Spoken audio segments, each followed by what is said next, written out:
तो दोस्तों रिलायंस पावर ने अपने क्वार्टर 3 के नंबर को डिस्क्लोज कर दिया है। तो चलिए देखते हैं क्या है क्वार्टर 3 के नंबर्स के अंदर। डाटा बेसिकली लाख्स में है, मैं आपको ग्रोस में बता रहा हूँ।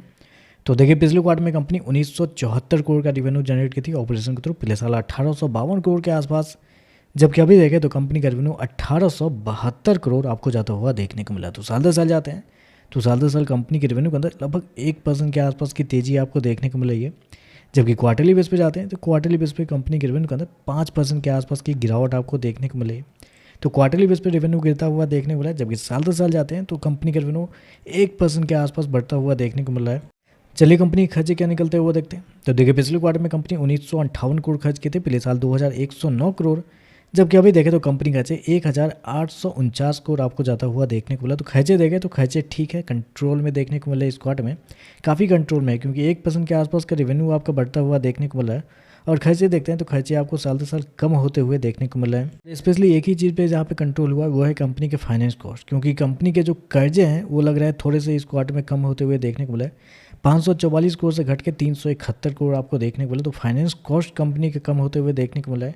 और कंपनी ने अदर इनकम पे थोड़ा कंट्रोल किया है इस क्वार्टर में, जिसकी वजह से खर्चे कंट्रोल में देखने को मिला है। चलिए कंपनी का प्रॉफिट क्या निकलता है वो देखते हैं। तो देखिए पिछले क्वार्टर में कंपनी 87 करोड़ का प्रॉफिट में थी, पिछले साल 42 करोड़ के आसपास। जबकि अभी देखें तो गिर के 25 करोड़ आपको जाता हुआ देखने को मिला। तो कंपनी के प्रॉफिट के अंदर देखते हैं, प्रॉफिट के अंदर एक बड़ी गिरावट आपको साल दर साल देखने को मिले। क्वार्टरली बेस पे जाते हैं तो यहाँ तो और बड़ी गिरावट आपको देखने को मिले, लगभग बोल सकते हैं कि 70-72% के आसपास की गिरावट है। तो कंपनी का प्रॉफिट के अंदर एक बड़ी गिरावट आपको देखने को मिले, लेकिन गिरावट है नहीं एक्चुअली यहाँ पे कुछ एडजस्टमेंट आपको देखने को मिले। 2 एडजस्टमेंट है। पहले तो टैक्स देख लेते हैं। इस क्वार्टर में कंपनी ने टैक्स में 75 करोड़ रुपए पे किए हैं, जबकि पिछले साल मात्र 8 करोड़ रुपए कंपनी ने टैक्स पे किए थे। पिछले साल कंपनी को कुछ फायदे हुए थे टैक्स के रूप में, 34 करोड़ का फायदा हुआ था कंपनी को, इसलिए कंपनी को पिछले साल टैक्स नहीं लगे थे। 8 करोड़ ही कंपनी ने पे किए थे, जबकि इस क्वार्टर में 75 करोड़ पे किए हैं, जिसकी वजह से कंपनी के प्रॉफिट गिर रहे हैं। क्योंकि टैक्स से पहले का प्रॉफिट देखते हैं तो पिछले साल 50 करोड़ के आसपास था, अभी देखें तो 100 करोड़ देखने को मिला है। तो टैक्स से पहले का प्रॉफिट देखें तो साल दर साल डबल आपको देखने को मिला। और डबल ही नहीं है, इससे भी ज़्यादा कंपनी के प्रॉफिट हो जाते। क्यों?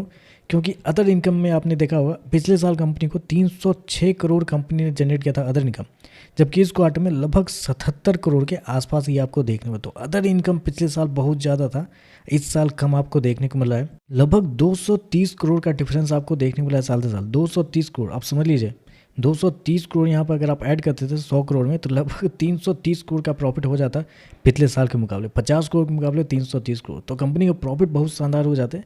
लेकिन यहाँ पे अदर इनकम इस क्वार्टर में कम है और टैक्स इस क्वार्टर में ज़्यादा है, जिसकी वजह से नेट प्रॉफिट आपको गिरता हुआ देखने को मिल रहा है।